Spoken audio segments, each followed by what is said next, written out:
Greetings and salutations. It's another edition of Revolutionary Hoodoo, New Orleans Voodoo Secrets and Recipes. All is indeed a blessing. If you can just see beyond the veils, come on in, Blog Talk Radio. Welcome at area code 845-277-9143, 845-277-9143. Please be patient. I will be with you momentarily. Do press the number 1 on your mic when you are ready with your question, comment, or request, and I will bring you into the conversation. Greetings, Facebook. Welcome, Twitter and Periscope. Come on in, Earth Cam. Greetings and salutations. All is a blessing. YouTube, welcome. I love my international audience. Come on in, Brazil. Come on in, Argentina. Welcome. Democratic Republic of the Congo. Welcome, Niger and Nigeria. Welcome, Ghana and Cameroon. Come on in, UK. Come on in, France and Germany. Come on in, US and Canada. Welcome.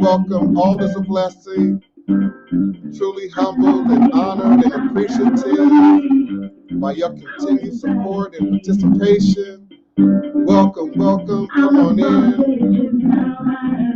Greetings, beloved Ashley Allen. All is a blessing. Come on in. Yes. Welcome. Thank you so much for your participation at high noon, U.S. Central Standard Time from this beloved city of New Orleans. Welcome. Come right on in. All is a blessing. The faded cash and golden rings are waiting for you again. Coming back to you. Greetings.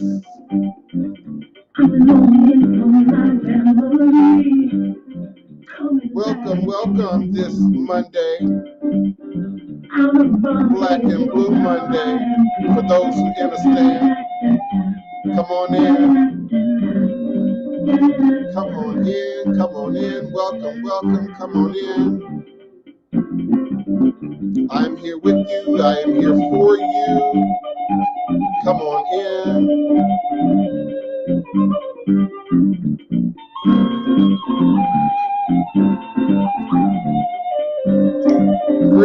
Greetings and salutations. Welcome, Dr. Soul Jua, Grand Rising, beloved.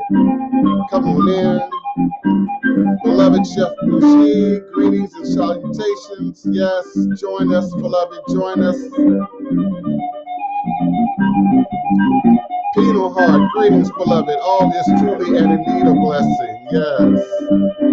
Greetings and salutations, Lateria Daniels. Welcome. And of course to my family, my cousin Oloye, Ifawole. Come on in. We appreciate you.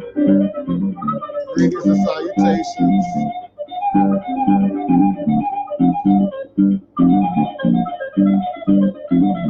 Good afternoon to you as well, beloved Cheerio. Greetings. Come on in. We got room for all. We got room for one. We got room for all. Come on in. Greetings, Galactic Enterprise. Welcome, beloved.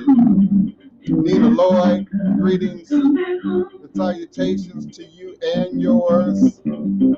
How your people doing? Yes. How your mom in now? Come on in.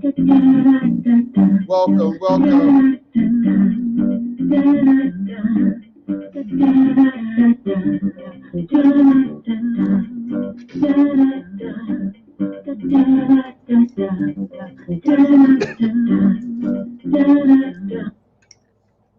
Eshu Elekwana Kosi Were Awo Umlo Uto Ni Iwo Ada Afanbo Osi Obatala Mi Ita Ni Ebo Onilo Aban Eshu. Eshu is the respected elder who flogs, confronts, and uncovers fools. That one versed in mysteries uses truth to own you. He causes scatter to feed poverty. Obatala shakes rascals to have sacrifice. The owner of warnings is the one who is Eshu, Aboru, Aboye, Aboshishe, Ashe, May our ebo reach a rune.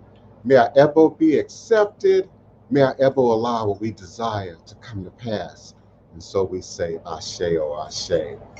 I'm always honored and humbled indeed by those of you who take time out of the middle of your day, wherever you are on this magnificent globe at this present moment in time space. I offer you divine, all blessed greetings and salutations. You are now sitting live with the Pan-African Spiritualist, Practitioner, Author, and Advisor, Elagun Oloye Hoodoo Obeya Bokur, sharing with you in all things spiritual, mystical, metaphysical, cosmic, evolutionary, revolutionary, healing, and holistic from a Pan-African Hoodoo world spiritualist perspective, understanding that all is truly and indeed a blessing. If you can just see beyond the veils, for it is all just an illusion and a test and one of the greatest divine mysteries of this life cycle.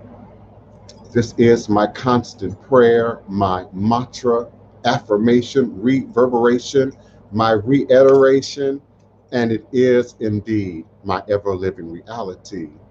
All is a blessing is crucial to the very foundation of my inner standing, my teaching, my walk, my work, my demonstration along this divine, all blessed life path and journey.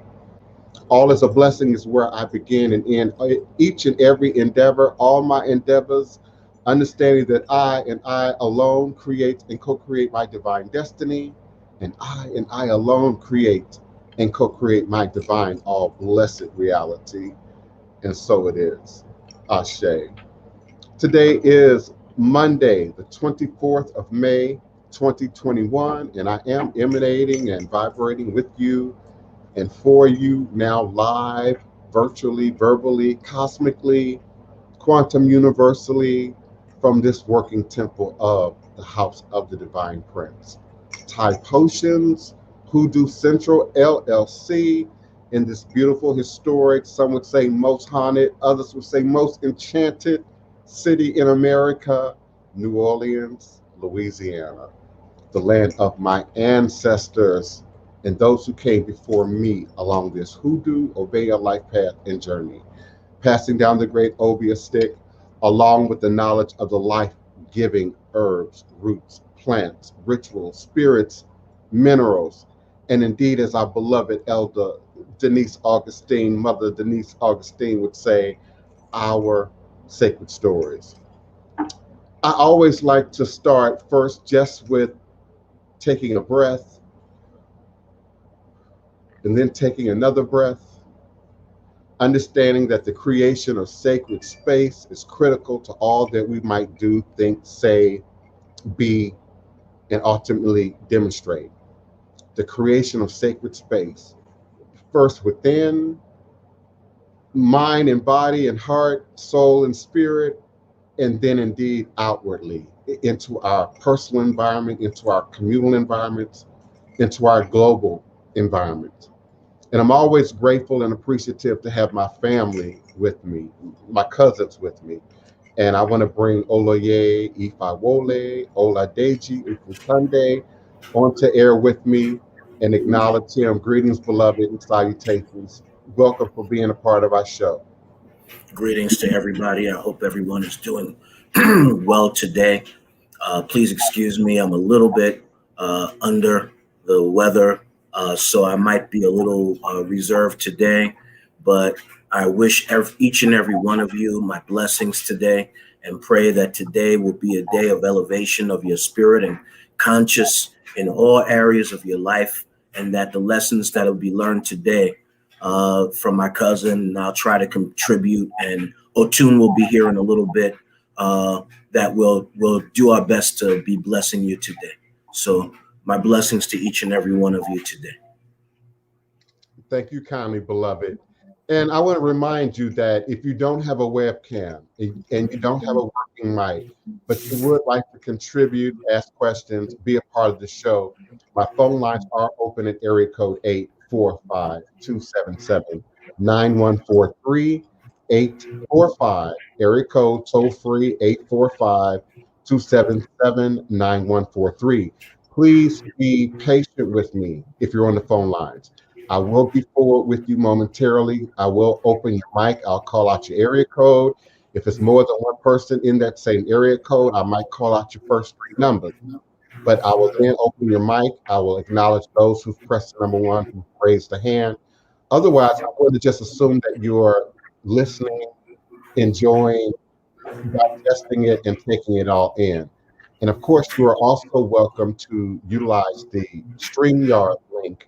If indeed you do have a working webcam and mic, you can use the StreamYard link at the bottom of the screen, DWIK-DAT9EV, and you can also join us live on screen with your active working webcam and mic. I want to first set a foundation for the show, if you will. The title, the subject matter, what I would like to share and discuss today. And that is indeed the power of ritual and ceremony in ATR. The power of ritual and ceremony in ATR. This essay is an analysis of the rituals of African cosmology. It will deal with the comprehensive interpretation of ritual and their meaning or meanings. This essay starts with the definition of ritual and its comprehensive interpretations. This is followed by an open discussion. Please participate, ask your questions, make your comments of several approaches to how we deal with ritual, how we apply ritual within the various branches and communities that we associate under the umbrella of ATR. The discussion then turns to an analysis of two classic types of rituals. The first type are those rites that are connected to the human life cycle, such as birth, marriage, coming of age, death, and then to human crisis oriented rituals, such as illnesses, how we deal with health. I would like to say that all rituals in ATR have at their very foundation healing. Healing. That has also often been misrepresented in the West. People immediately associated with witchcraft, therefore with ego, therefore with revenge and attack and aggressive forms of protection. But at the root of all things, ritual within these traditions is healing. Healing. And so we apply earth, we apply herbs, we apply trees, plants, root, bark to address the healing of our bodies, our spirits, our communities, and ultimately it affects the world at a global level. According to Nancy C. Ring from 1998, rituals are found in introduction community and are a primary means of social communication and cohesion, introducing the new life, the new birth, the new individual into a community, an organized community. We have a resistance to the words organized religion, but culture is organized. Ethno-cultural religion and tradition is indeed organized. And so there is a coming into or coming out of or bringing someone into a greater sense of community, which not only expands our individual empowerment, our individual sense of self, but that of the family, that of the ethnic group, that of the community. My cousin and I have discussed in previous broadcasts about the dynamics of heritage and lineage, first making a foundation in biological and bloodline heritage, in which he and I and my other cousin, Otun, we share a bloodline DNA heritage, lineage, if you will. But heritage and lineage is also birthed from tradition, ethno-cultural tradition. And that is specific to geography. For those of you who enjoyed the documentary that I aired from 10:30 until the beginning of the broadcast about Voodoo and its global demonstrations, they covered that quite eloquently, how various paths and lineages were created out of geography, where we were located, where we might have been moved from, where we may have migrated to, and how new life, uh, living life on life terms, new life events created the birth of new traditions, which turned into new practices, which turned into new systems, new lineages, new ways of doing things. When we think about Cuba, they have a very specific Yoruba-based lineage. Now, it's not exactly the same as Nago. It's not exactly the same as how things are done in West Africa. And things are not done from village to village, from family to family, exactly the same either. My cousin Oloye has expressed that as well in previous shows, how things are done just a little bit differently from house to house, family to family. I like to use the imagery of the gumbo. You know, we're known for gumbo in New Orleans. We're known for gumbo in Louisiana, but everybody's gumbo is not the same. Every mama don't make the gumbo the same. Every grandmama and grandpapa and big sister and big brother don't prepare their gumbo quite the same as maybe next door. But there is indeed a basic formula for gumbo. There is indeed a basic recipe for creating gumbo. So the English word right derives from a Greek word, dromenia or dromenon, meaning a thing done to achieve a specific end. If a symbol is a, I'm sorry, if a symbol is a meaningful sign, a ritual can be called a significant action. Rituals, according to the Penguin Dictionary of Religions, a rite is a specific ritual action or practice, including physical movements or any accompanying words, ritual, or music. And on the other hand, it's often communal, consisting of prescribed actions performed periodically or repetitively. A common communal ritual here in New Orleans is Mayafa, the commemoration of the Middle Passage. We typically, usually do Mayafa the very first Saturday in July.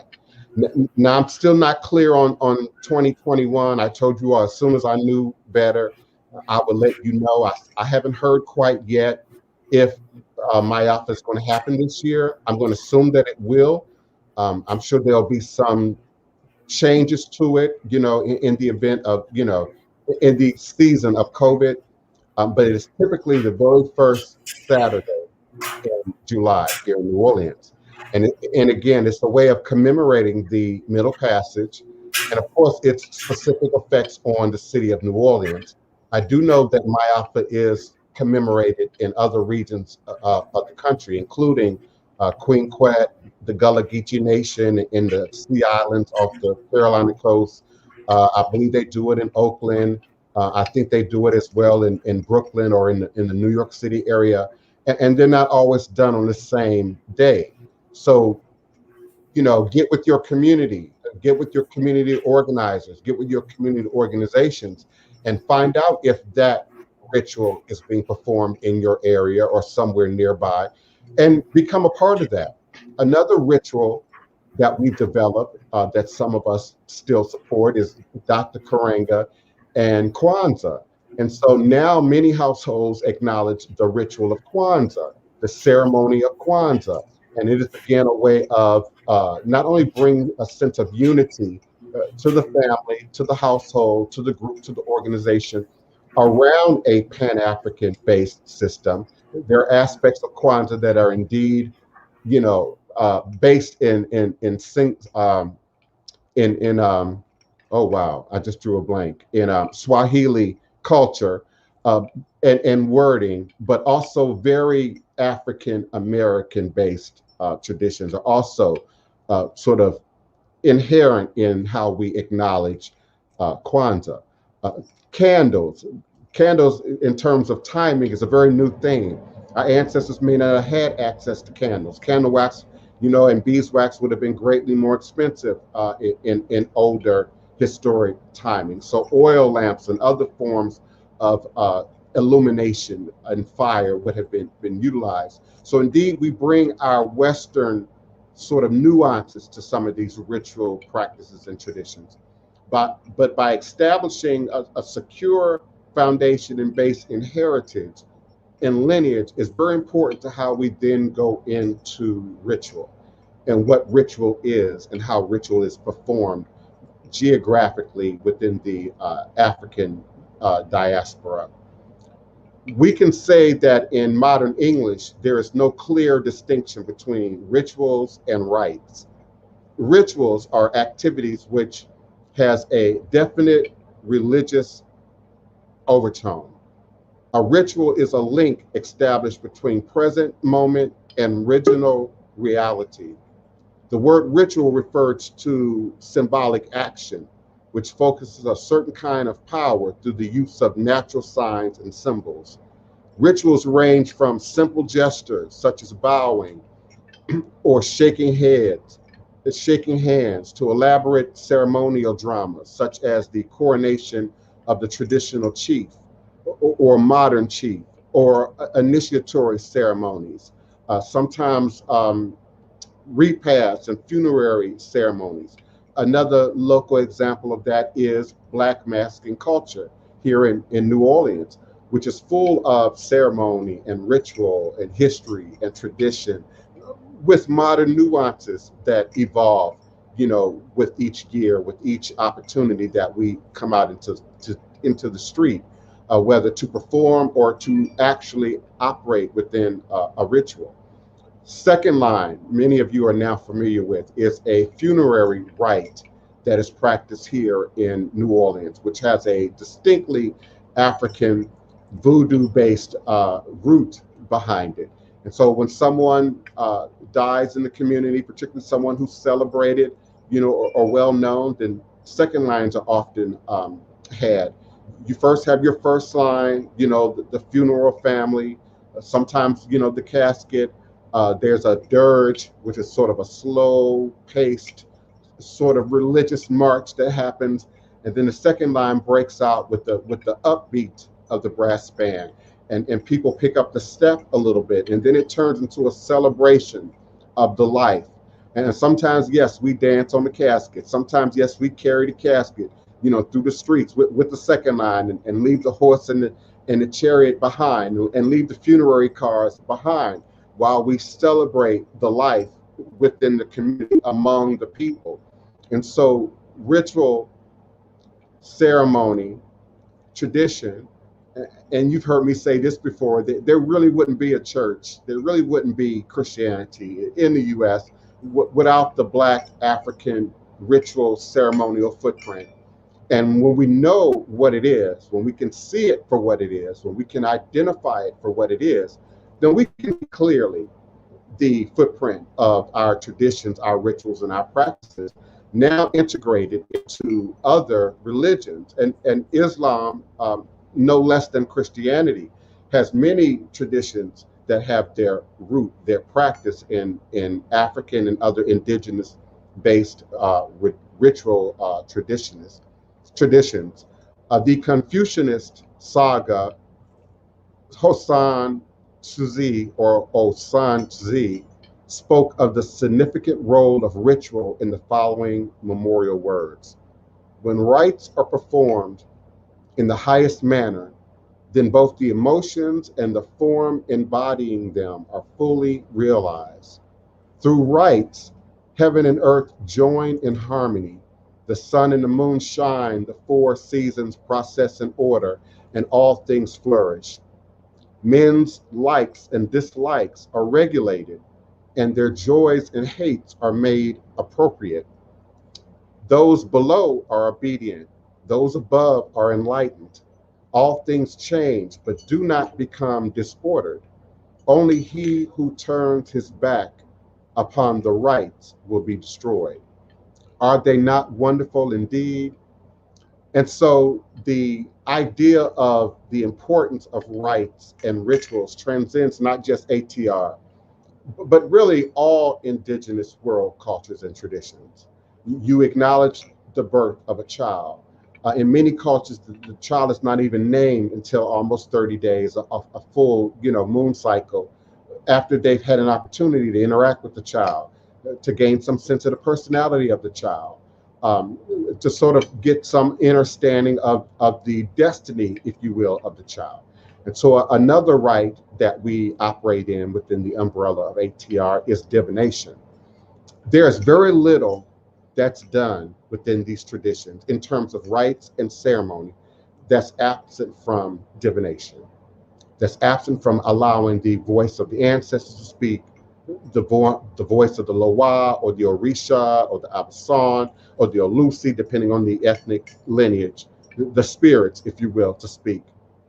There's very little that's done without divination. There's no such thing as going into work without having had an examination, a consultation, a look at what we're addressing, a look at what's available to you, a look at what might not be available to us, and then how to maneuver within that.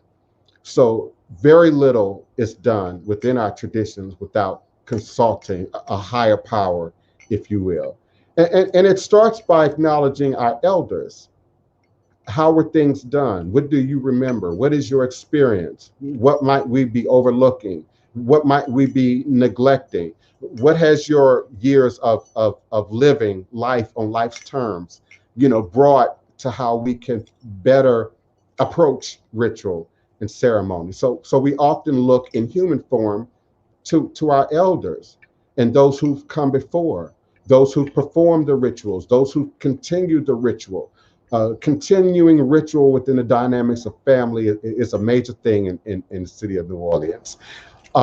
Acknowledging the families who originated and then passed those traditions down to others, who brought others in and taught them those traditions, those practices. We even see it in terms of career paths, families of plumbers, families of tailors and seamstresses, families of educators. And so these rituals have a much deeper effect on bringing us together, unifying us across economic dynamics, across sometimes geographic dynamics.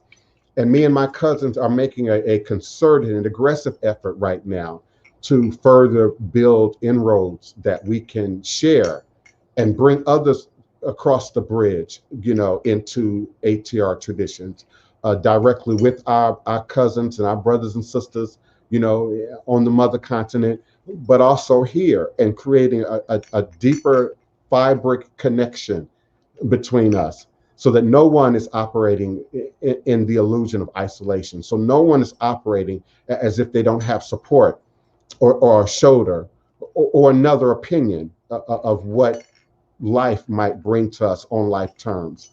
I want to also introduce my cousin, the beloved Iya Otun, I always stutter on your name, Ifatomiwa.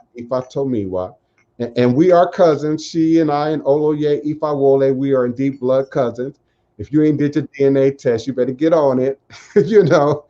We've all been blessed by it. And the synchronicities that we keep running into, well, I shouldn't say running into because they keep coming at us, the synchronicities between us, the similarities, the synchronicities, the things that we have in common, the way spirit speaks through divination, and it somehow, it's beginning to sync in a supernatural kind of way.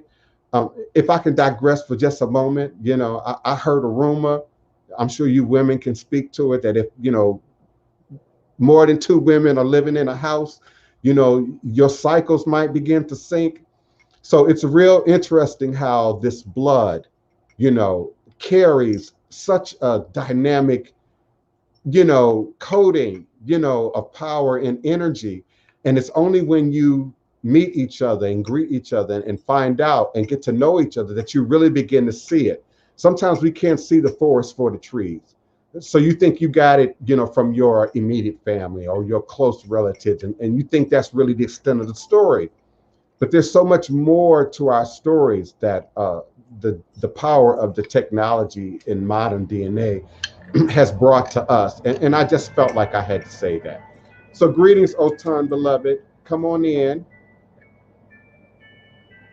How you doing today? Aboro Aboye, Aboshishe, Divine Prince, Baba Oloye family, and everyone watching and listening. It is indeed a blessing and honor to be here, as always. And I just give thanks for today's discussion, for everyone here, everyone's contribution. And I ask that it resonates with many. Um, Greetings, of course, and acknowledgement for my Aluo, Prince Baba Adebayo Latona and Olari Ifatoyin Yalode Egbenike Oyebola Latona. I look forward to this discussion, and let's go in. Let's go, cousin. Where are we at? Yes, and before I move forward, I also want to bring in Chef Bougie, which has taken the time out of his busy All right. to be with us. And he's going to talk a little bit more today about plants and food and what we're eating. He's a master chef, a great father, great husband, I'm sure a great lover to his wife, and a great friend and support and initiate of mine. So I'm grateful to have him here to also share, some of his jewels, knowledge and wisdom, and particularly about what we eat. Indeed, as we make these attempts at what's the word I want to use? Sort of transitioning out of, what we've always known, what was impressed upon us. In some cases, what, was indoctrinated into us and forced upon us in terms of how we eat, how we live, how we view God. Food and what we eat, I would say, is a foundation. I was taught by the elders, bullshit in, bullshit out. you know, and if you eating, the dead carcasses of animals, the pus and mucus of cows and chickens, artificial this, synthesized that, fake foods, you can't expect your body, but more importantly, your mind to be operating at its optimal, capacity. We underestimate the value of exercise and diet and food on how it affects just our brain alone. And because our brain doesn't have, nerve endings sort of in the way our skin and other parts of our body do, until we get that headache or that migraine or other major issues going on with our bodies, we don't often think about, not only are we hydrated, but are we hydrated enough that our brain is getting what it needs?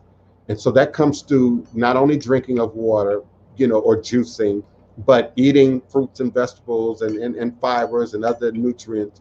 And our beloved Chef Bougie, who I've been sort of just encouraging aggressively to come on the show and share with us, he's going to share with us today.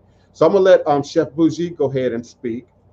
And then, as we always do, we'll find the harmony in what he shares. I'm also going to go to the phone line, so please be patient, phone caller.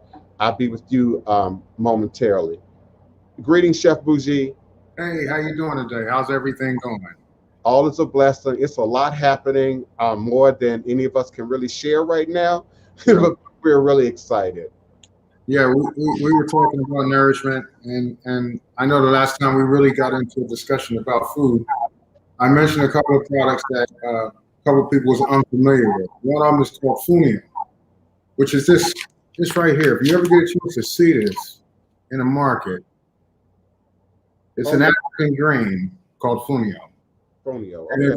And it's pretty good for you. And also, if you can get a hold of teff, which is another item that's pretty good also. Both are from Africa.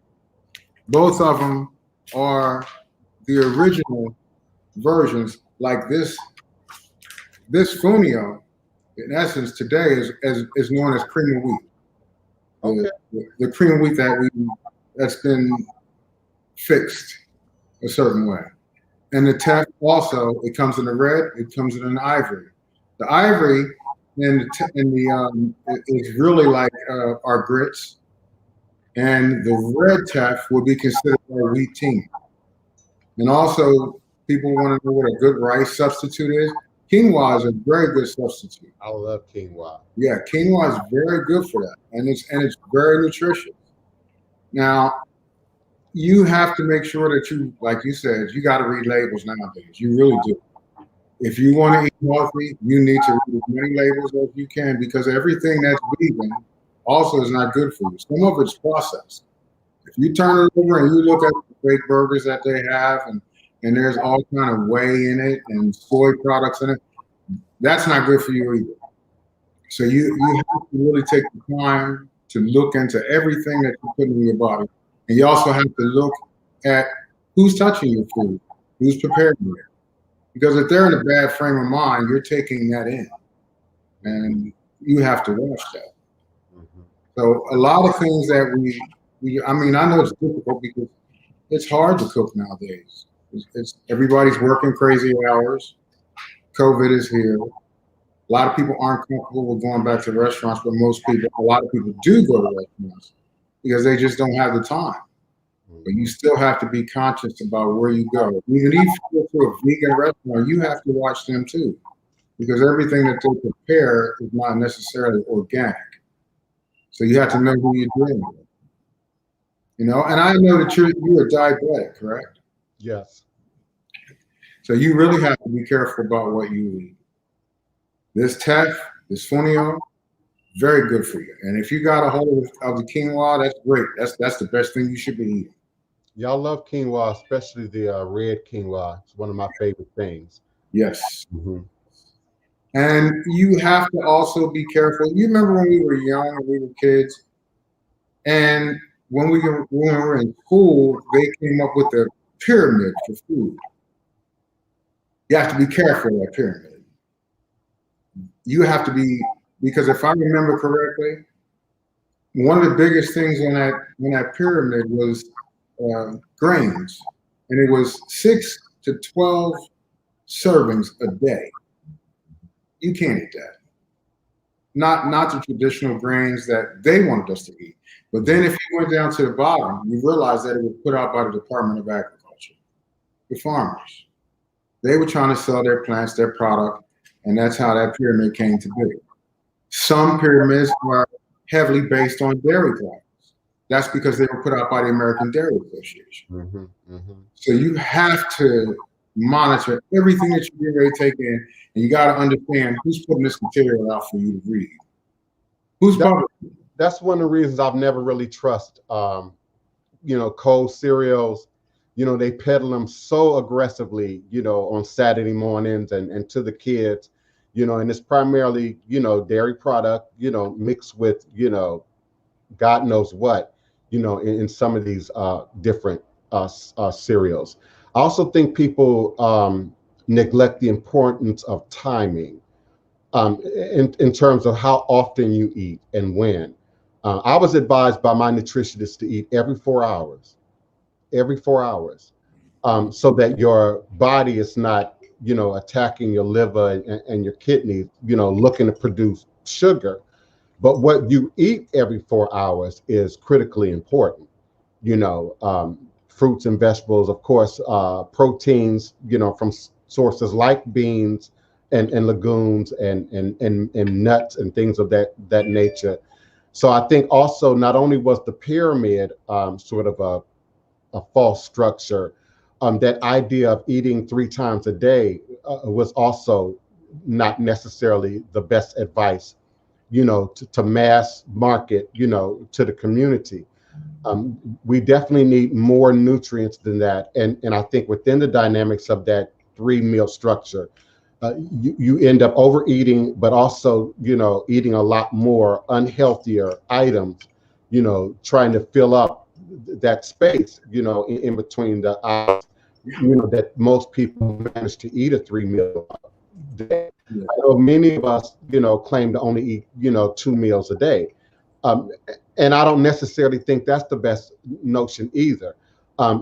Split that up, and again, every 4 hours, eat something wholesome, something nutritious, and you might get a much more balanced response from your body. I know I have.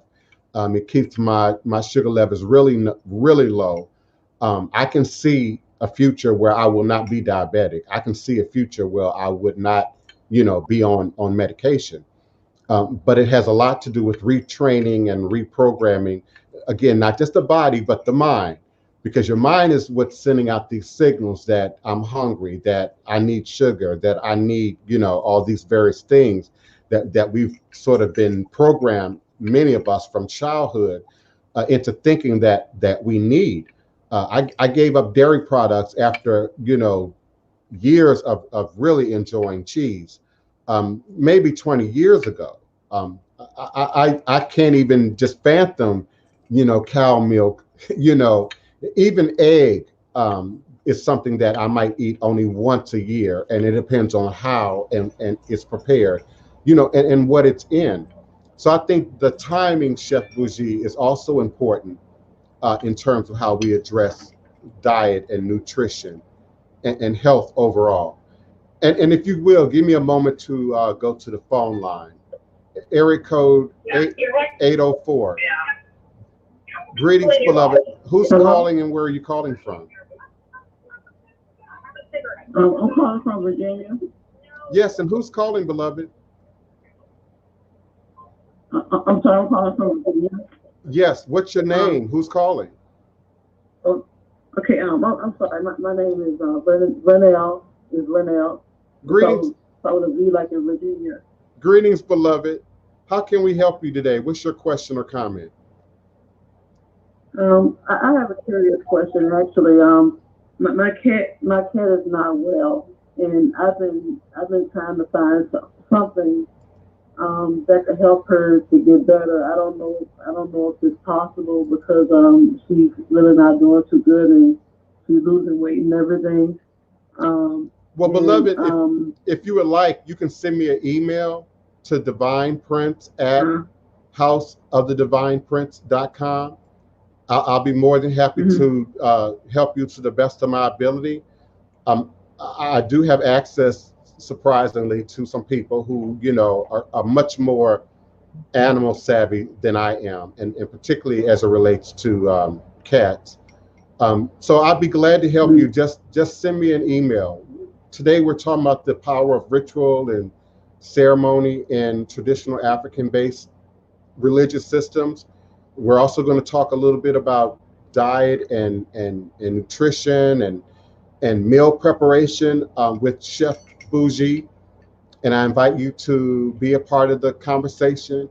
My lines are open at 845-277-9143. Do press the number 1 on your telephone keypad when you're ready with your question, comment, and request. And we'll be more than happy to unmute your mic and bring you into the conversation. Chef Bougie, some people, you said, finding time to cook, might be challenging in a modern society. But can you speak a little bit more about maybe meals specifically? I think people also think that being vegan or being vegetarian, is akin to eating like a rabbit. And I certainly don't eat like a rabbit. And I'm 190 pounds.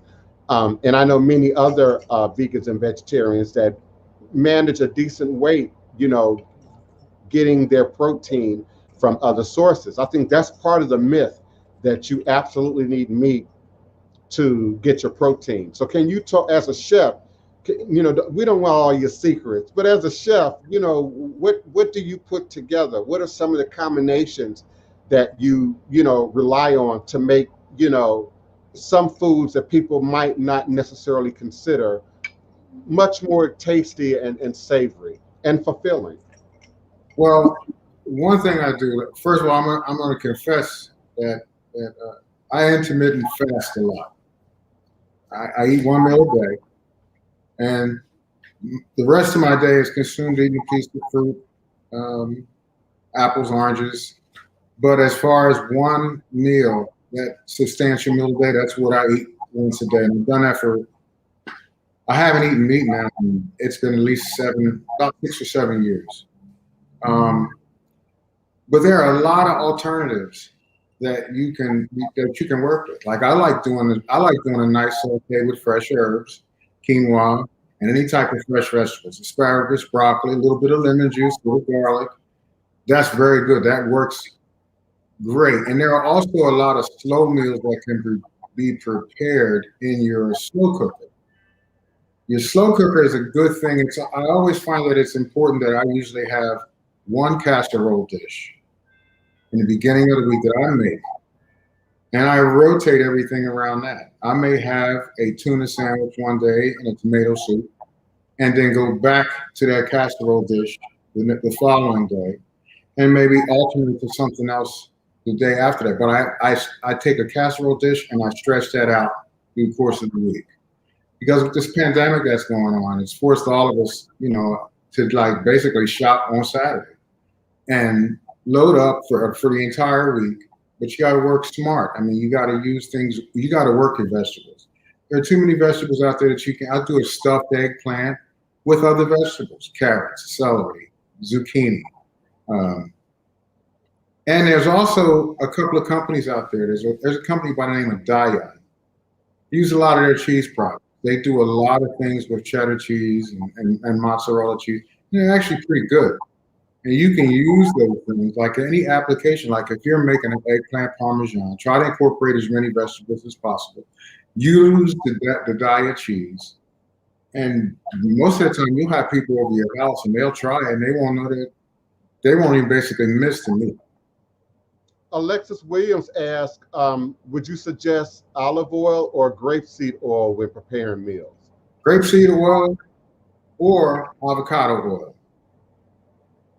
Olive oil is all right, but you have to be careful. When you do extra virgin olive oil, you have to realize that once you use it in cooking, it's no longer beneficial. The molecular changes, the molecular structure of olive oil changes once you heat it up. Grapeseed oil maintains its structure. So does avocado oil. Plus, they have high temperature. They burn at a very high temperature. They work very well for you, if you can find them. Because sometimes they're very hard to get a hold of, but they're best. Woo. I don't know whose alert that was, but it was very loud. Okay. Yes. Okay. Well, we appreciate that. Yes. Do we have questions or comments from the other co-hosts or from the audience? Okay. Chef, it's good to see you. I hope you're doing well. And I appreciate this information on diet. What would you suggest to men who are going through issues with their prostate, with their bladder, with the men type of issues? Especially, we know that it's prevalent in our community as a whole, for all of the challenges and struggles that Black men have to deal with and hold on to. So, what would you suggest about with people with that and with high blood pressure? Well, one, what I try to do also is I juice a lot, and I usually incorporate a lot of green kale, even collards, juice. Beets, especially if you're going to go work out. Like before I go work out, I'll put something together. I'll juice some beets and some ginger. It's like a shot and a little bit of turmeric. And you take that down and you'll find that your workout will be a lot stronger. Also, it increases your blood flow. So that when you're working out, blood circulates through your body a lot better. Your workout is a lot more effective. But your greens are really what you want to deal with. Any dark green will help you as far as your prostate is concerned and your circulation. That's most of the time the problem. Also, green have a tendency to cut mucus, which is also a big problem. And so that's something that you want to address right away. But get into your green, get into your escargots, all that stuff. When you find arugula, I use arugula a lot. I use green a lot. I put spinach in all of my salads. Any kale, baby kale, anything that's a dark green is going to be a benefit to you. Yes, that's another one of my favorite things is dark green, leafy vegetables in particular. Now, when you're also juicing, you got to remember one important thing, that when you juice, your juice is good for about 24 hours. After 24 hours, it loses. The vitamin count goes down. And also when I juice, I always incorporate seafood gel. The moss, the sea moss, I always incorporate that in my juices. I'll even have that in a tea. But that's one of the, and that's also great for your prostrate. Very good for that. So what role do you feel, you know, ritual and tradition and in some cases ceremony plays, particularly in our households and our families, in how we approach, you know, food and diet? I know some families still, you know, have 5 different kind of meats for Thanksgiving, you know, 12 types of dessert, you know, for Christmas, and somehow, you know, for many of us that symbolizes celebration and family and to some degree success. You know, how much food can you afford? How much of a spread, you know, can we lay out? And what role, you know, in your opinion, do you feel that has played in how, you know, what challenges us in terms of getting people to sort of address what they eat and how they eat today? Well, the first thing we have to remember that a lot of the diets that we have right now are a result of slavery. Because the slave really didn't eat that much. And most of the time he went to bed hungry. So they didn't have a lot of things that were available to them. When we came out of slavery, that was one of the things that we got to enjoy, eating. You ate, and then you'll hear old people say this when you go over the house and eat till you bust. Because they're not used to, we were not in slavery, we didn't have that advantage. We ate sparingly. When we came out of slavery and got a little bit of money and life got better, we started eating, you know, until you bust. We didn't eat until you got satisfied, which is what you're supposed to do. You're supposed to eat until you're satisfied, not until you're ready to bust. And that's a big concept right there. And a lot of people, even to this day, you go over their house and they'll tell you, eat till you get full. That's not necessarily a good thing. Especially if you're eating 4 or 5 of those, eat till you get full meals. And that plays a critical part, because the human body takes at least 6 to 8 hours to digest. So if you're eating 4 or 5 big meals, when you go to bed at night, you're not resting. Your body is spending that time, instead of repairing itself, it's spending its time digesting food. And you're waking up in the morning and you're starting the same thing all over again. And that's why sometimes you hear people that say, I need help going to the bathroom because I haven't had movement in days or something. Then you should be going at least 1 or 2 times every day. So the fact that sometimes we overeat a little bit too much, and I think we've become accustomed to just eating till you get full. That's what these buffets are like. When you go to a buffet, Wow, you see all this food, and you see people walking around the buffet not in the best shape, and they're walking around with 3 and 4 plates at a time. That's not a good thing. And over a period of time, but that wears your body down, because your body has spent the majority of the time digesting food. So the repair cycle doesn't have a chance to do that. And it usually takes a health crisis for us to understand that. that's right.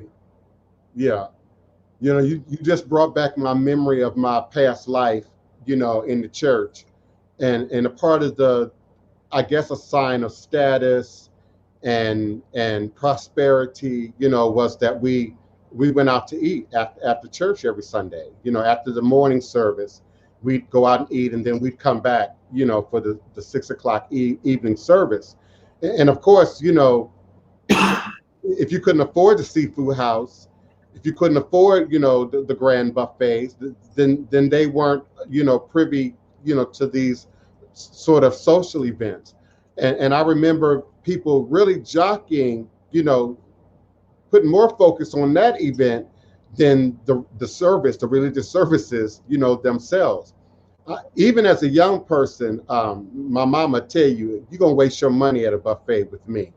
I never was able to sort of as my grandmama used to say, my eyes were never bigger than my stomach. I didn't fill my plate, with a whole bunch of stuff that I knew I wasn't going to eat. And even at a younger age, I was conscious of, was it meat? Was it artificial? Was it white in color? I was very aware, of food, to that degree, even as a young person. But I can remember being embarrassed, at some of these church events at the all-you-can-eat house. The joke of the Asian woman putting somebody black out of the all-you-can-eat buffet that we see in sitcoms, from In Living Color up until present day Saturday Night Live. That's an unfortunate reality still in our community, that idea of eating until you full, and we know full is a relative term. Some people get full a lot quicker than others, and then feeling like we have sort of the right and the entitlement, to sort of eat, what we want. When I think about young people, oh my goodness, the fifth graders are much bigger than the fifth graders were when I was in the fifth grade. The seniors are much bigger, supersized, height, weight, like gladiators. And I often question, is that because we are eating better or just eating more? And I'm still, even with all the gluten-free and vegan this and vegetarian that, I'm still not clear that our community is really getting the message about food and what we're eating. A quick sidebar: Shaquille O'Neal and pizza franchise, I thought was a very bad idea. They went from a overtly racist, pizza delivery company to now, a black-faced company, and further promoting, bad behavior, bad food, bad diet. Does anyone else have an opinion about that? Or do y'all want me to go on into ritual a little bit more? Because I think this is ritual. I think it has everything to do with our connection to spirit, our connection to ourselves, our ability to hear ourselves and to hear our bodies. When you think about Alka-Seltzer and aspirin and the pink stuff, they're really designed to turn off, the natural signals that your body gives you that what you're eating is a problem. What you're doing to yourself is a problem. And so we pop a pill, take a product, and don't often adjust sort of the ritualized programming that we have around food, and particularly holidays and special events. And there's almost something that goes off in your head that, oh, now's the time for me to eat, whatever I want, and in maximum amounts of what I want. So when you see the development, particularly of children and younger people, is that because we are now eating better, or is that because we're just eating so much more? I think we're eating so much more, and I think we're encouraged to eat so much more. Because when you look at Saturday television and you look at the cooking shows, the gourmet shows, and they show the different restaurants that they go to, there's always a restaurant on there that has one item on the menu that's meant for 5 people to eat it. But if you eat it by yourself in 90 minutes, you get a free t-shirt or you get your name up on the wall and a plaque. And that's not good. That's not how things are supposed to go. And I think from the African connection, maybe we need to pay more attention how the ancient Africans ate. Not just pick up the language, but pick up how they survived, what they ate, because last I saw, they were in pretty good shape. They didn't have a great deal of obesity. They didn't have a great deal of disease. And they ate, basically from the land. And meat wasn't one of the biggest things that they had in their diet. It was a lot of grains, a lot of plants, and their thinking was clear. You can find, and DivinePrince, I think you know this, once you stop eating meat for a little while, your mentality changes. Yeah. And I think about, because we didn't mention this, it's kind of assumed, but what's in the meat, even what's in some of our, quote unquote, healthier food items, the chemicals, the hormones, the processing. Someone said a little bit earlier, I think it might have been Otun, the condition that the animals are housed in, and I think you said, the people who are packaging the food, these major industrialized food outlets that are trying to feed, as many people as possible. And there's a relative way of looking at that as possibly a good thing. But then what are they mass producing to feed as many people as possible? And then, what big money and big pharma, is influencing, what we're seeing. I know a great deal of what we consider, quote unquote, American breakfast food items were politically, inspired, starting with just bacon itself. Bacon and pork bellies is a major thing on the stock market. It's been talked about, joked about, demonstrated in movies and sitcoms and TV shows. It's a big political machine behind how many people eat bacon. And I've noticed even in the marketing and the advertisement, there's this season when all of a sudden everybody's got bacon, everything has got bacon on it, and they explain, and it has bacon, many of the food, again, the box cereals, fueled by the former, what we used to call soapbox TV programming, where you had, black and white TV, Lucille Ball, and even before TV, radio, where you didn't have visuals, but there was always the interruption with the advertisement, the commercial for some product that they wanted to sell, or promote. And both Lucille Ball and Good Times, if you remember the episode when Michael got drunk off the health tonic, both made a sort of a humorous display of that very fact that, we're being offered things that are not necessarily in our best interest. We now have these legal fine prints that say they have to say certain things. So the pharmaceutical commercials come on and, this is the best thing that's ever happened to you. And it's going to change your life, but it might give you cancer. It might make your penis fall off. It might make your heart, have failure.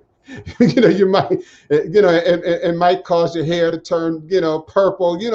This whole list of, dramatically worse circumstances, at least in my imagination. But you should try this product, and then just the idea of, check with your doctor. That's a legal ease. They legally have to say, oh, but check with your doctor before you try this. The dentists have preferred. And so there's definitely this political, and some people think it's even more wicked than just political economic machine that's determined to kill off. I mean, let's call it what it is, to depopulate the planet by a certain set decade that's already been discussed in private rooms. We're all aware of overpopulation, if you're paying attention. We're all aware of the weight and the pressure that we're not only putting on the planet, but the ecosystem, our ability to produce food, the livelihood of the bees and the frogs and all the other things that are critical markers about not just life on the planet, but human life. And so there are indeed some wicked intentions behind what's being promoted, what's being pushed in front of us in terms of what we're taking in, to our bodies, literally and figuratively. And it's my opinion, I'm not suggesting everybody on the panel agrees, but it's my opinion that they're anticipating to kill off a certain number of the population slowly, gradually, systematically, repetitively, addictively over time, with the idea that only the fittest will survive, only the wisest will survive, only those who are willing to learn this information, because it's like learning another language, and they're going to apply it. Okay, those people might survive, while we fight off many other attacks, on our very life. So I agree with you. I do. And I think it's really deep, the idea of how we get our food, mass markets. Now we got the Walmart. I'm old enough to remember a time when it was not a Walmart. Some of my guests can remember that, and it was Giant Food or, Kroger or some of these other,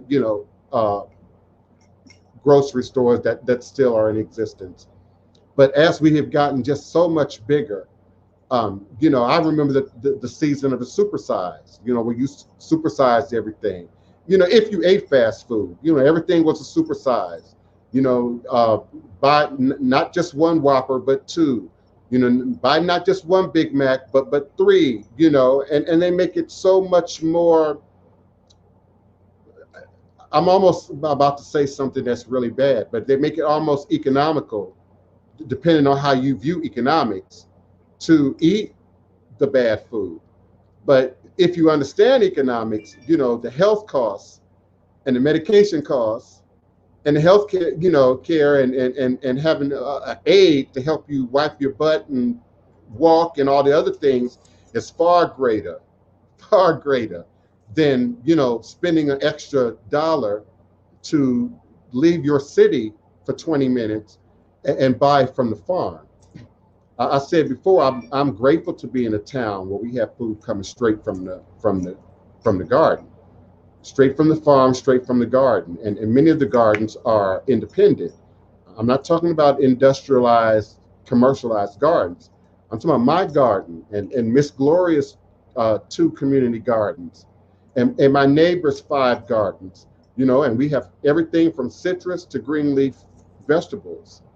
We're blessed to have the tropical climate that we have in New Orleans. We can grow citrus almost all year long. I can grow sage and other herbs all year long, without threat of them, dying off. And so that accessibility plays a role, I think, in how people view how do I eat healthier, how do I gain access to healthier foods, without thinking that, as Denise Augustine likes to say, whole check is your only option. She called Whole Foods whole check, because you're gonna spend your whole entire paycheck in Whole Foods, And I don't necessarily believe just because it say Whole Foods as the brand that everything in there is wholly in your best interest. You still, as Chef Bougie say, have to read labels and understand what you're buying and understand who produced it and where it comes from. There was a time I really liked fish, and I bought fish from the grocery stores, often in the frozen food section, until one day the light bulb went off and I why is all my fish coming from China? And they got fish in Mississippi, they got fish in Louisiana. Why is all my fish now? So I started asking for wild caught. If I do go into a major grocery store, do you have wild caught? If not, I don't buy the fish. So, and another, quick point, you talked about the Saturday shopping. I don't do that either. The once a month food stamp shopping, the once a week, because that's the only time. I don't do that either. I shop now like my grandmother, my mother's mother shopped. And she went to the grocery store or to the vendor, produce vendor, every other day.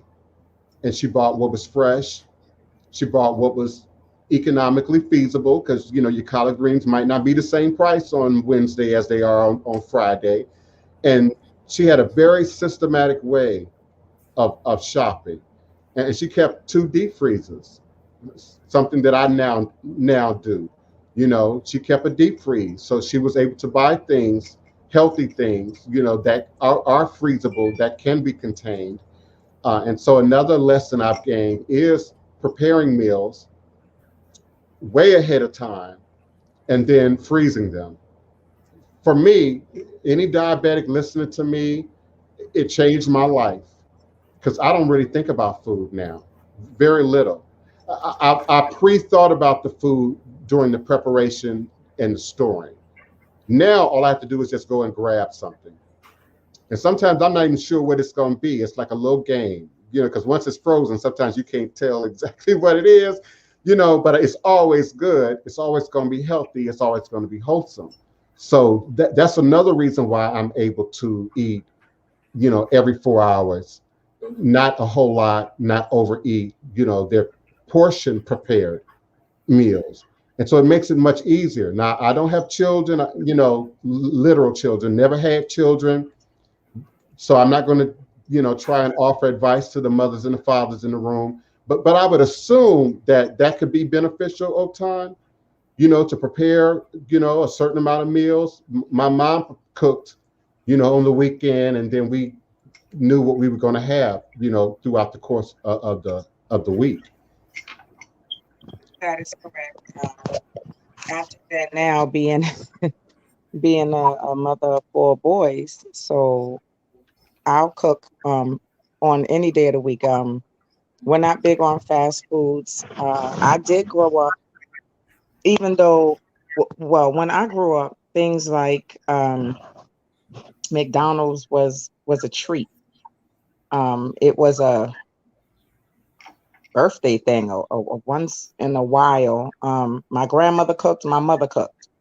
So I grew up in the cooking family, and that's what I do. Most of the time, most of the meals that my children have, I cook.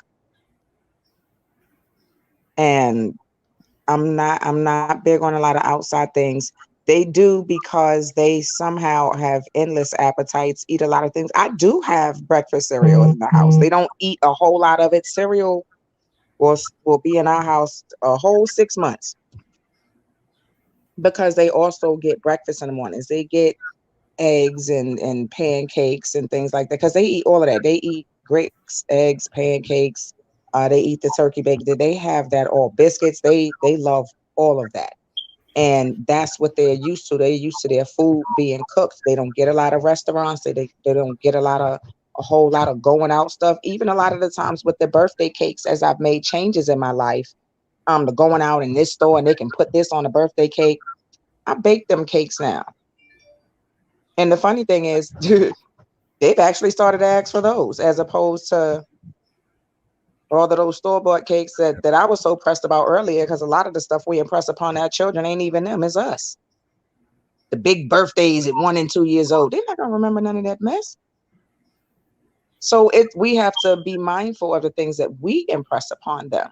And also, those are what form healthy habits. They see me cooking and they want to see how I'm cooking and how I'm preparing things. They want to go with me out to the garden and learn how to plant things and at what point they're ripe, how to protect them and different things. So it all goes in that circle to show, they're watching. They are watching. There are so many times when one of my sons come and say something, and it's because it's a conversation they overheard me having or something. And I'm like, okay, no partaking in my conversation, but they hear you. That's to let you know that they hear you. They listening. Even when you don't want them to be, they listening. So, I'm just used to cooking, and that is something I incorporate. No, I haven't always been healthy, because I grew up with my grandmother with the big, huge meals on Thanksgiving. And yeah, we had chitlins and ham and turkey and greens and macaroni and cheese and yams and cornbread, and that, not that regular cornbread, that cornbread that tastes like cake.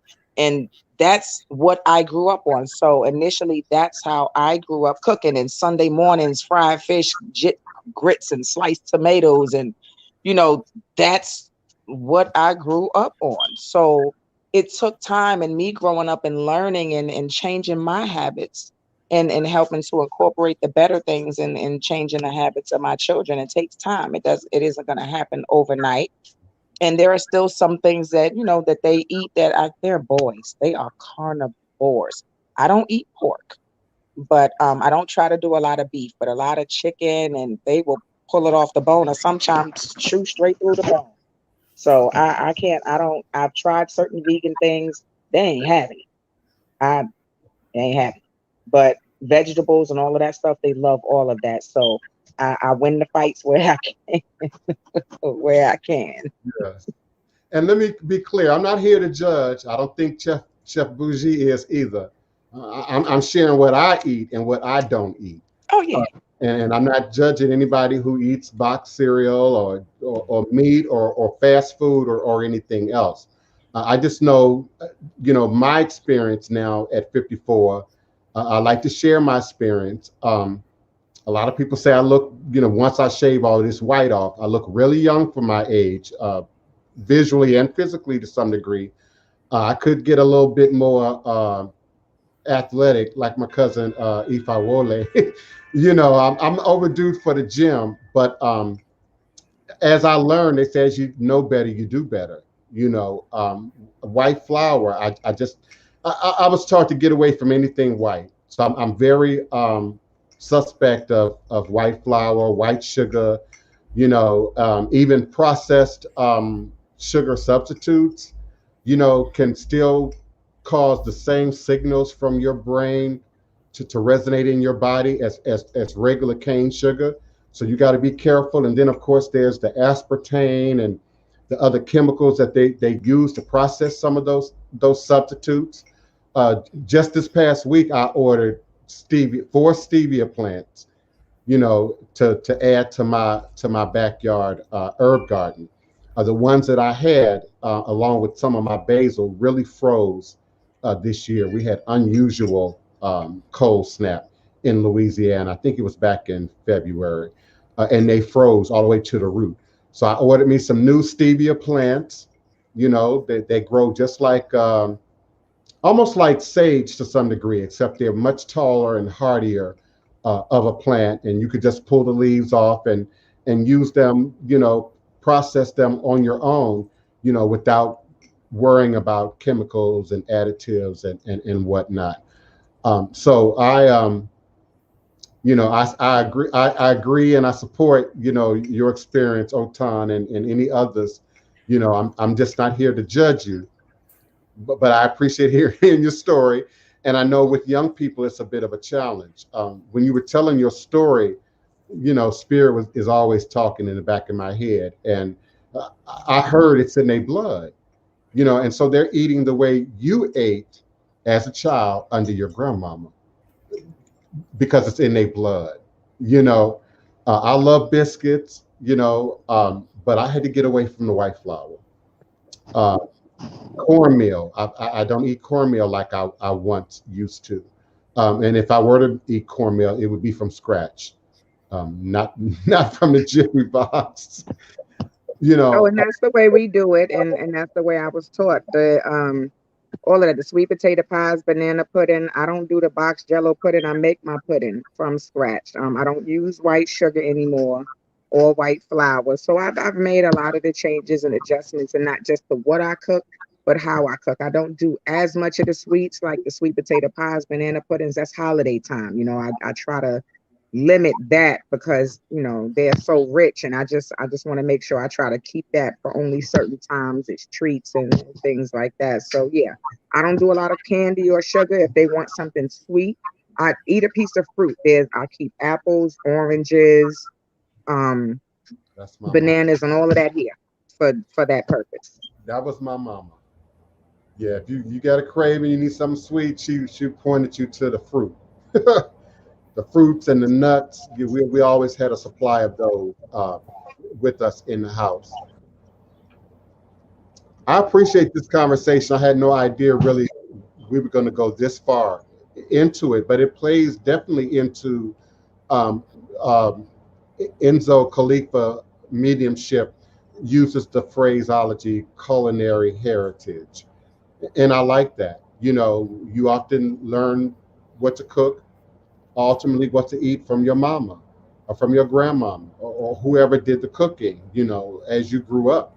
My grandmother was a bit of a socialite. So that big party, big meal, and not just the food, but the desserts and the cocktails, my grandmama could mix up, all of that. But the wiring in me, even as a child, was very just different.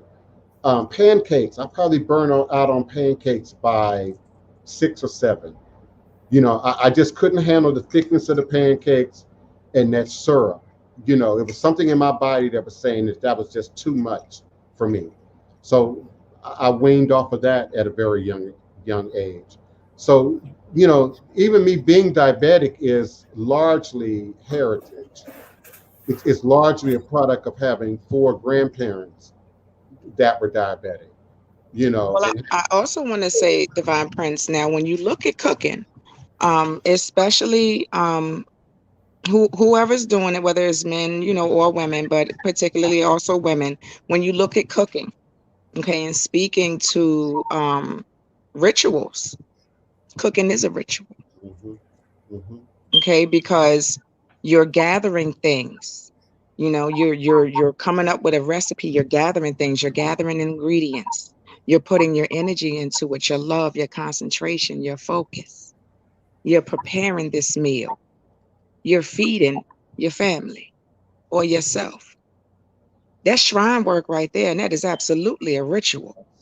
And it is important. It's about how you do those things that creates the difference.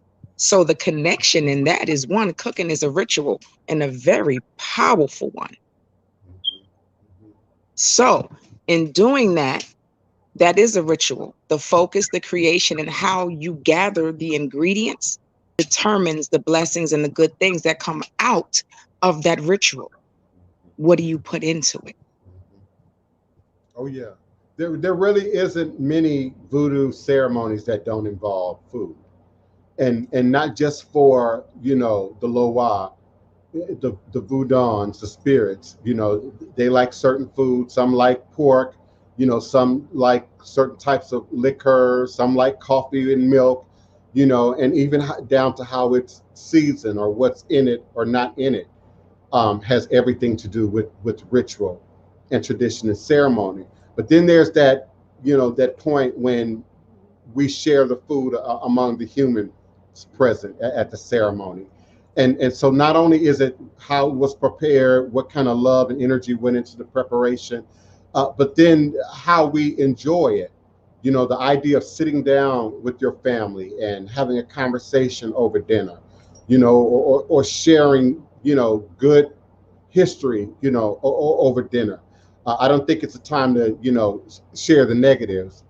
I don't think it's a time to chastise your child, over their grades, while you're eating, because subsequently that you're regurgitating and taking that energy back in. So it should be a healing time. It should be a peaceful, prayerful time, a joyful time, a time to share stories and traditions, and talk about the past and the elders and those who came before. My household, we did all the things from the outside in that society said you're supposed to be. The mother, the child, the boy, the girl, children, the dog, the fence, the brick house, and we ate dinner together. But it was often one of the most grueling times for me, because that's when my dad usually demonstrated his anger and his negativity. And he would go back into stories about his grandparents and walking 5 miles to school and having to get up in the cold of winter and get wood, and all the steps that led up to, the food and the partaking of the food and the celebration. I can remember my great aunt, may she rest in Orun, made jelly cakes. I mean, they could literally take anything, any limited number of items, and really make some powerful, recipes and food items that we all loved and enjoyed. Some in our community feel that it's a bit disrespectful for us to speak against slave food, to speak, well, our ancestors survived on pork and fatback, and yes, but they were under very different conditions, physically, spiritually, mentally, emotionally, very different conditions. And they needed that extra body fat. They needed that extra body weight if they could get it, because food was not a luxury, to our ancestors. They had to get what they can get. They had to scrape where they could scrape. They had to steal where they could steal it, And often it's easier to take what's, not necessarily being focused on. You're not going to take the hams, because master's going, and going to come looking for the hams, but you might take the intestines, you might take the feet, you might take other parts. And that's how many of these, I'm calling them delicacies, made their way into our community. But again, there was something linear in me. Oh my goodness. I remember seeing my mama eat a pig ear at one of my cousins, may she rest in her room, at one of my cousin's house in Chicago on the South Side. I must have been 3 or 4 at the time. There was no way I was going to eat that pig ear. You know, they offered it. They didn't force me, but they offered it. They tried to tantalize me with it, and this is no, it ain't good. It don't look good from over here, and it didn't smell good to me. Even as a 3-year-old, I just instinctively, and that's ancestral, I guess, just couldn't eat. Never ate a pig ear. No, I've never tried a chitlin. Never. Now there are some foods that I've eaten that you all might, I've eaten bear, I've eaten raccoon, I've eaten possum, and I don't now, but I've eaten those over the years. We had a neighbor who hunted growing up in the DMV. Maryland was still a great degree country back then, Maryland, Virginia. And he went hunting, and whatever he brought back ended up in our deep freezer. So everything from various types of fish. I've eaten mahi, for you animal lovers, that's dolphin. I've eaten mahi, and other various seafood products growing up in Maryland. Back in the day, you could get a bushel of crabs for $5, and everybody would go and get their bushel, and, we'd have a little party, at the playground or on the front stoop. But there were just certain things I just never could get down, And now as an adult, better understanding my bloodline, my lineage, including the diabetes, and people in my family had heart problems. We had maybe 1 or 2 with cancer, but not a whole lot, in our family bloodline. I just realized I'm also talking about you all's family, Otun and Oloye. And so, I've seen certain diseases skip generations, but I've also been witness personally through my own behavior and those around me of people who definitely have changed the destiny of their physicality and how that subsequently affects our lives by making some adjustments in these rituals and these ceremonies. Not removing the ritual. Some of us still want to acknowledge holidays. I don't necessarily acknowledge, the society's holidays. Usually when they're celebrating one thing, I'm celebrating something else. But I take that time to celebrate, to do ritual and ceremony. And what I feed the Orisha, the Lowa, is often traditional to what I learned. But in terms of what I personally take in, I've gained a greater degree of understanding about mental capacity. Chef Bougie said, just try not eating meat for a month and keep a journal. I always say keep a journal, because people, we quick to forget. I heard that on a political show yesterday. Particularly Black folks, we got a short-term memory.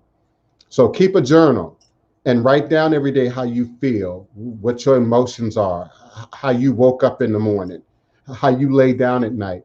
And you will absolutely see a change in your lifestyle, in your behavior, in your energy, just by not eating, meat. Now, if you're blessed, like I am, and you live in the South, maybe you got land, you got a farm, and you're controlling what your cows get. I applaud you, I applaud you. But I don't think as humans, we were entirely designed to consume meat over the long term. Yes, there was a time when we were Neanderthals and mixed with various other hominins that our body required a certain degree of meat. But as humans have evolved, our brain has evolved, our bodies have continued to evolve, and I believe we're evolving beyond a desire for a reliance on meat products. And it's not just because these industries are trying to, sort of prepackage our foods, though that does play a role, that they would love to see us, consume a limited number of undetermined food capsules. I don't know what the future is going to look like, food pills. I remember watching the Jetsons. I have no idea what food might look like, 50 years from now. But in terms of health and holistic and wellness and ATR and connecting with your ancestors and connecting with the Loa and the Orisha and the spirits, what we eat or don't eat is a critical component to that. Oloye talked in a previous show about certain taboos of food when you're working with certain deities, certain powers. So Oshun might not want you to touch a pumpkin or a gourd, while certain activities, processes are going, going forward. So it plays deeply into our ritual. Passing down traditions while Big Mama or Big Papa was cooking or barbecuing, telling stories. It's something about grilling that inspires fun and relaxing. Even if you're grilling in the middle of winter, which is something that I might do if I'm going to grill, it opens up, the campfire, something primal in us, where our ancestors sat around the fire and told stories and shared information and passed down tradition. So indeed, this is either in our food or it is absent from our commercialized, machine processed, industrial processed food. And we are indeed taking that in to our bodies. Frida Nunn, your dad loved jelly cakes. Did he develop diabetes? Yes, Mr. Hilliard. My mama remembers, that's the neighbor who brought us rabbit, goat, bass fish, rockfish, which has been fished to extinction. You can't even really find rockfish anymore if you're familiar with that name. Yeah, he would go and fish and hunt and bring all those goodies home to us to experiment and try. And some of them were pretty good. Rabbit was pretty good. When I ate rabbit, it was pretty good. I don't agree with it tastes like chicken. No, it's not quite chicken. It's actually much more tender than chicken. Depending on how it's prepared, it can be a little bit more savory than chicken. But, as a child, we ate a diversity of Southern foods and also East Coast ocean foods, and food crops that were available. Where I grew up, we could literally be on a farm in under 3 miles. And I'm talking about just across the DC line in PG County. Back in that time, in the 60s, the 70s, the 50s, 3 miles and you were out in nature. And so there were farms and tobacco. I saw tobacco growing as a kid, and feel that somehow that influenced that I would never be a smoker of tobacco. Seeing it grown, seeing it harvest, seeing them, cure it for pests and spray stuff on it and fog the community for mosquitoes, all of that greatly affected how I eat now as an adult. And how much gratitude I have for my parents for what we ate and were not allowed to eat as children. Because I know that my survival, even now as an adult, has a lot to do with what I ate as a child. And certain protections, just like how they try to suggest with the vaccine, were developed in us as young children because of the diversity of foods that we ate, the wholeness of foods that we ate, and in some cases, the exploratory foods that we ate, Chinese, Middle Eastern, Greek, other forms of foods. So I think all of that is important as we continue to acknowledge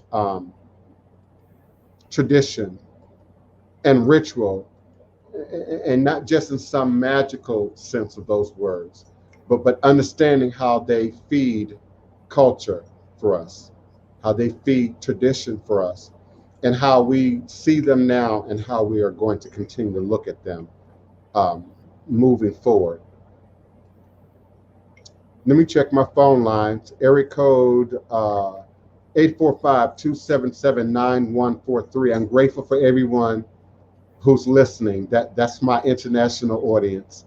Not that YouTube is not international, but Blog Talk Radio, we can't see them. We can only see them by way of the algorithms. And so I'm appreciative of the diversity of countries and nations that enjoy our show, that find some compatibility to some of the things that we talk about, particularly from a more indigenous cultural perspective. And so we see many of these ideas in Asia and in the Middle East and in South America, and of course, and in Canada and in other parts of the Americas. So I'm always grateful for my callers. You really only have about 10 more minutes to call in. Otherwise, the system is going to prevent you from dialing 845-277-9143. Do press the number 1 on your telephone keypad when you're ready with your question, comment, or request. And I'll be more than happy to unmute your mic and bring you into the conversation. When thinking about, again, rituals, ceremonies, traditions, practices, I said a degree earlier in the show that I personally don't do much of anything without divination. And it doesn't mean that I'm throwing cards or I'm, playing with the bones every day, asking about the weather, reading celebrities. That's not quite what I mean. There is no way, in my opinion, in my tradition, to address my problems, my concerns, my issues, my blocks, nor yours as a caller, a client, without consulting the spirits. The idea of pre-made recipes, pre-made medicines, that's equivalent to your pharmaceutical companies that have a whole bunch of bottles on the shelves that you go and grab, indiscriminately to sort of self-diagnose and address certain conditions. And as Chef Bougie said, particularly for men, we're in pain. We've passed out. We've had a heart attack. We've had something major happen before we consider health, wellness, before we consider going to a doctor, before we consider having that anal check for cancer or that colon check for cancer. And yes, I said anal check because another major problem, particularly in the Black community, is anal cancer. A lot of you don't know that. The promoters of and supporters of colon health have put a lot of money and a lot of publicity behind colon health.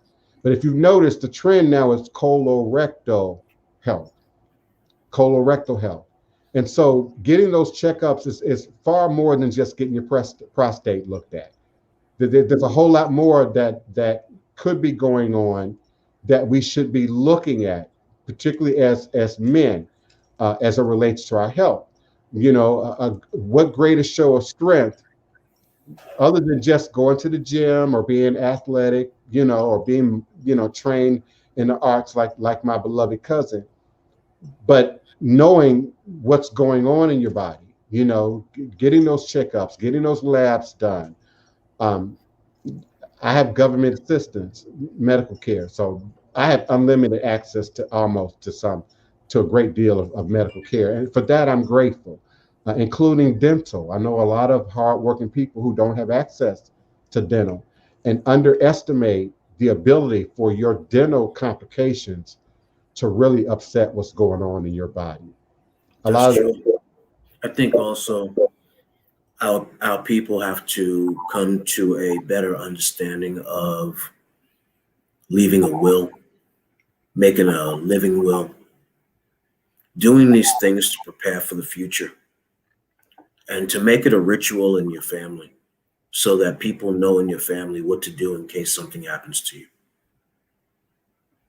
I think that many times we overlook the importance of somebody knowing what your plans are or what is the best in your mind when you are coming to a point where a transition could be seen or even unseen. And so if we truly understand that tomorrow is not promised, then we should today begin the process of making sure that people around you know what to do. Those of us in the tradition have to know what to do with the Orisha. Those of us that have family, they need to know so that nobody's fighting over any damn thing. So we have to look at some of the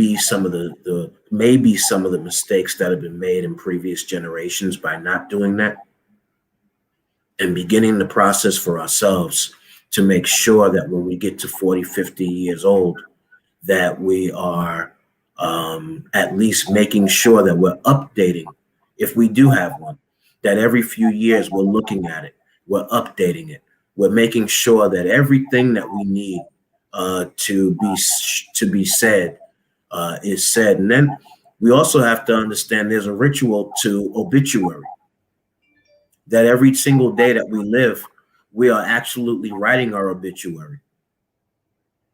And while others may deem you a liar, or others may deem many things about you, if you can truly stay upright in your walk and in your talk and in your actions, then more will see you for the truth than they will be for that which is said against you. Let us look at ritual as for the future and for the future generations, and for those who will be possibly mourning our loss, and for those who might not have the best motive. We have to look at it from all different sides and all different capacities. So I hope that we all look at the ritual in our life, in our everyday life. Look at the ritual in our ancestors, in our elders. Some of them don't have their wills up to date. Some of them they don't have their next of kin to know what to do. They don't know. You don't know their plans. You don't even know their bank account. You don't know any damn thing about what to do.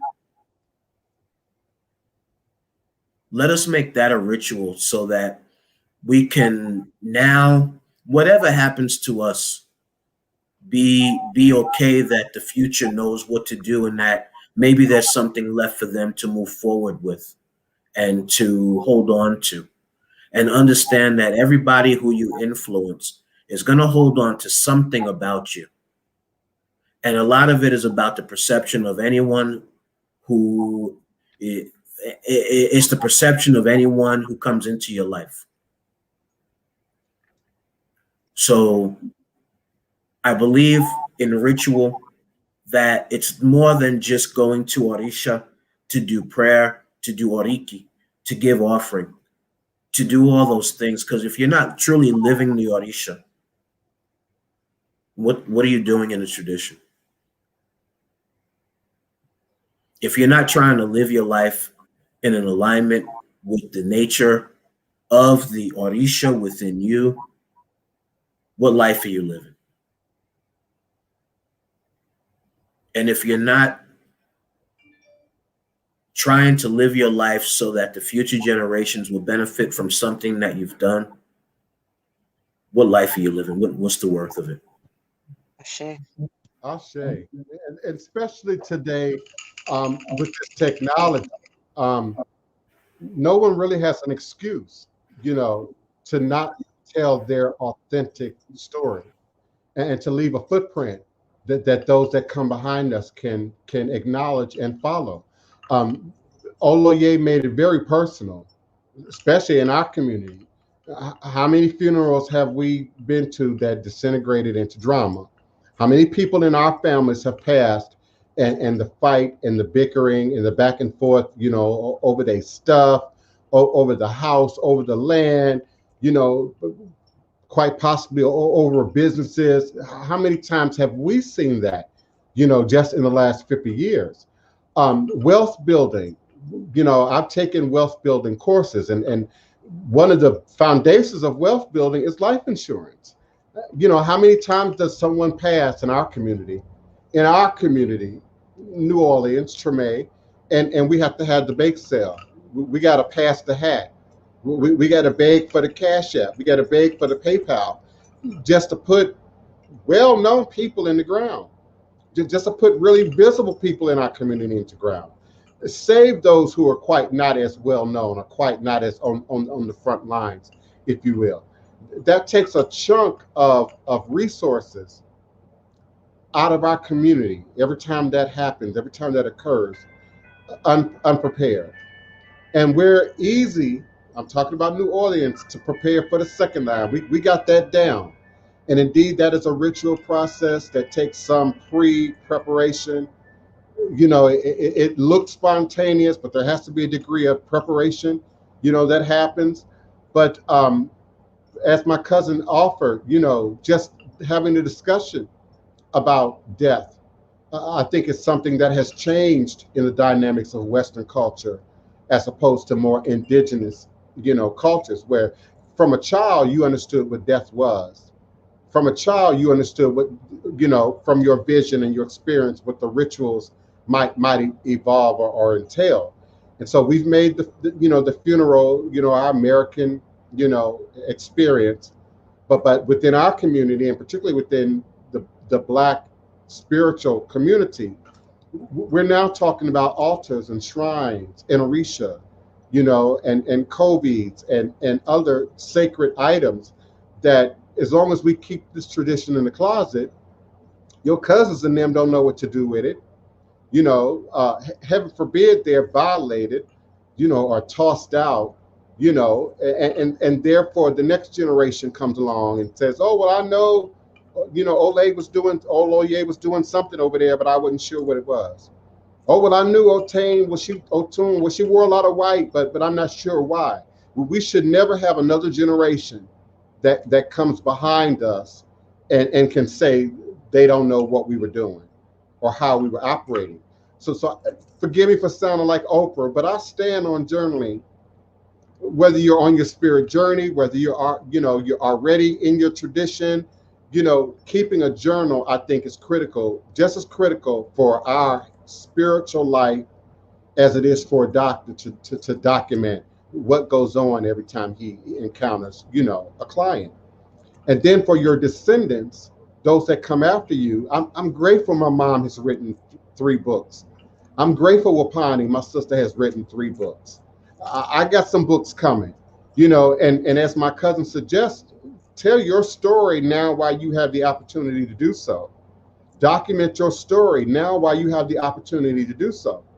People can shoo and say what they want, but in the absence of your voice, what is there to combat the gossip and the shoo?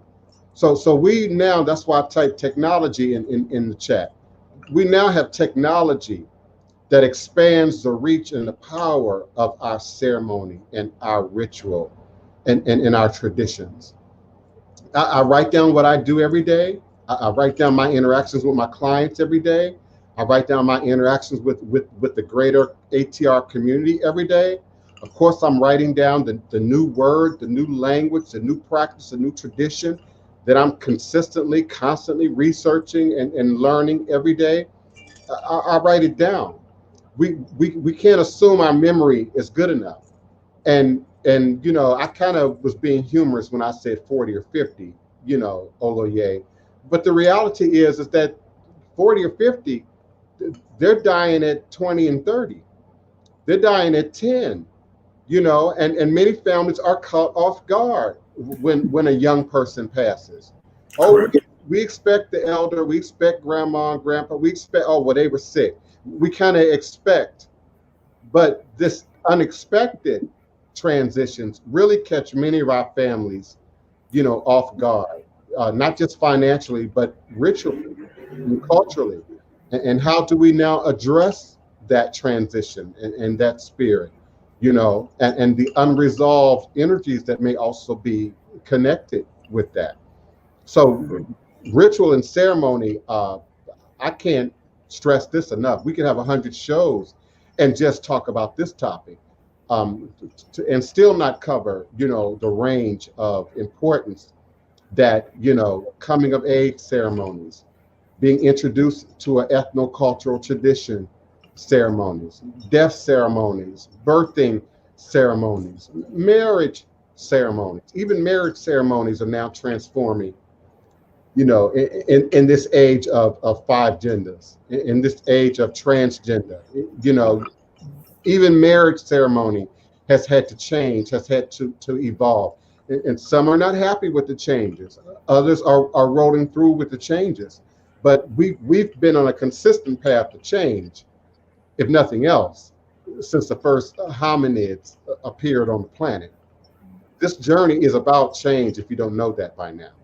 This journey is about evolution, if you don't understand that by now. So tradition has its place. Having a roadmap, having the voice of experiences that predate yours are absolutely important. But being able to create new traditions, new rituals, new practices for yourself, for your family, for your community are also important. Some would say Black Lives Matter is not just a new movement, but a new tradition. And we're transforming marching, protesting to another more modern demonstration. You know, the protest march of the 50s does not quite look like the protest march of 2021. You know, and our young people gratefully are getting more involved, are standing up, you know, to sort of fulfill some of these positions. But the elders must be present, must be acknowledged, must be heard in sharing their experience, sharing their memories, sharing what their trial and error, what didn't work and what worked. And that information is absolutely vital to any young mind who's now trying to do something new, who's now trying to make a new difference in the world. We have about 9 minutes left in the show. I'm certainly grateful for all of you all's love and support and commentary and questions. The phone lines, unfortunately, are now closed, but the archive is still taping. Jody Netta, my mother, was also an only child. Yes. Oh, yes. I have the same. Heaven forbid if something were to happen to me, that they know how to get into my passwords. They know how to get into my accounts. They know how to pull up all my Word documents. Yeah, I agree. I agree. I even have a list of every social media site that I'm on, and how to get into it. Yeah, that's important that we not only adhere to this information, but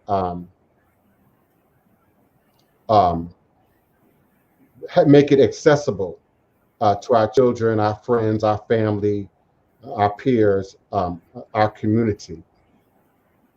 Thank you so much, Ashley Allen. We certainly appreciate your participation and your support. Enzo Khalifa says collective family funds are tapped, and we have to strengthen and restore family charters and ritual life cycles. I love the wording, beloved.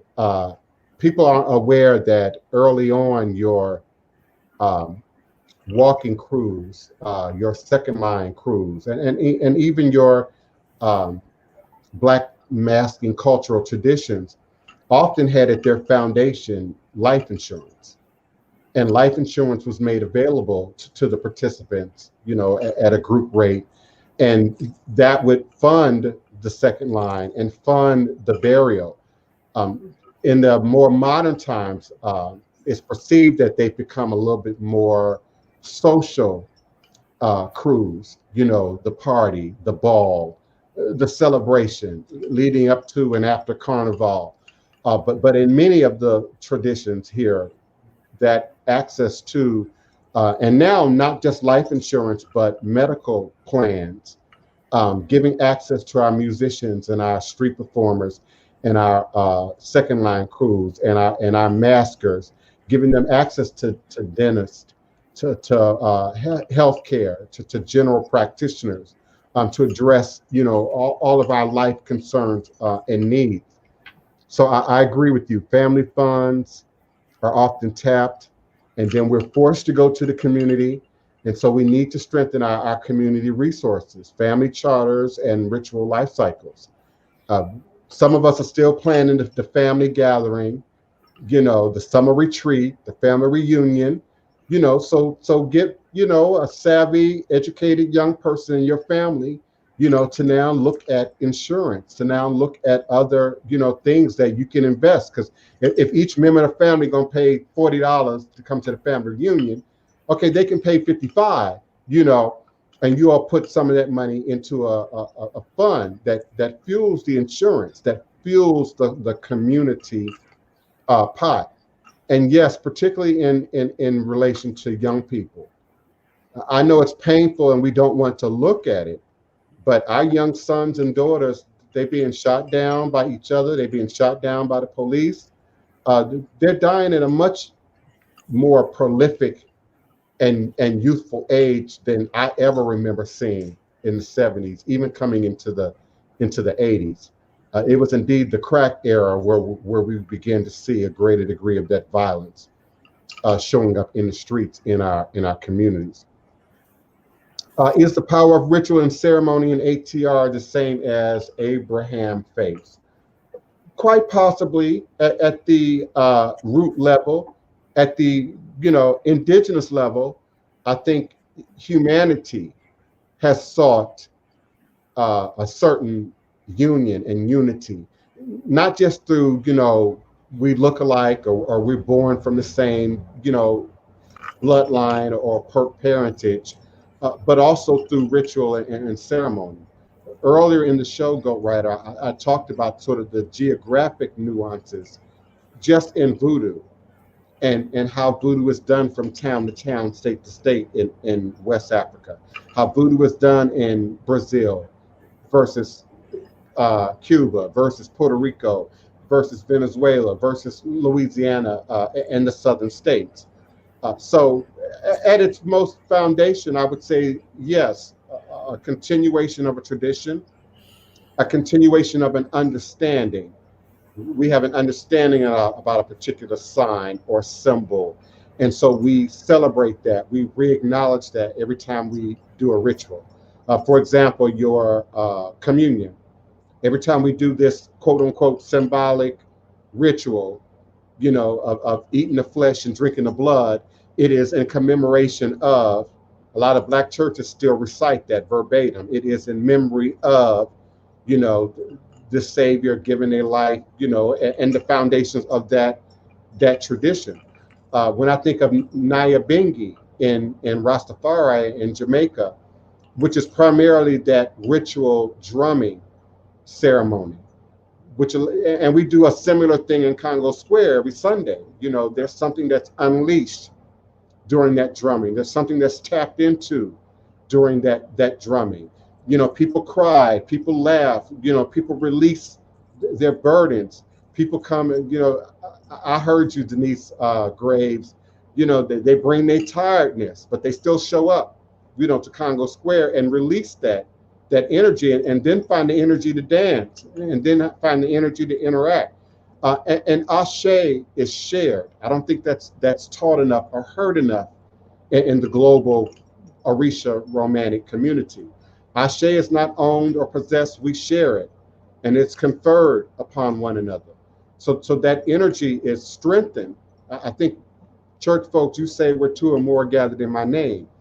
That energy is strengthened when we come together under the power of the rhythm, under the power of the drums. And the drums are speaking a language. Many of you already know this. It's a language. It's a tonal language. Many of the indigenous languages in West Africa are tonal. So there's a language being spoken by the young baby drum, by the mother drum, by the father drum, by the bass drum. There's a language that only your soul can comprehend. 60 seconds. You sound like speaking in tongues, don't you? It's a language that only your soul can understand, only your soul can comprehend. And when you're in union with the drum, when you're in union with the rhythm, magical, powerful, healing things take place and can happen. Listen, I appreciate you all. I enjoyed you, Chef Bougie, coming and sharing your knowledge and your information. I still look forward to the opportunity for you and your wife to be with us together, and we're going to talk about some more topics with you. Of course, I appreciate my cousin. Yeah, I'm good at that, Otun. Yeah, I know how to put a little bit of pressure on you on camera live. And I appreciate my blood cousins, Oloye, Ifawole, for being present, Otun for being present, and of course all of my listeners, international and local. Please, Wednesday is going to be a great show. Stop the encroachment on Congo Square. Stop the encroachment on Treme. Stop any discussion about moving City Hall to Armstrong Park. So I'm going to have guests from the community. Greater Treme Consortium will be with us.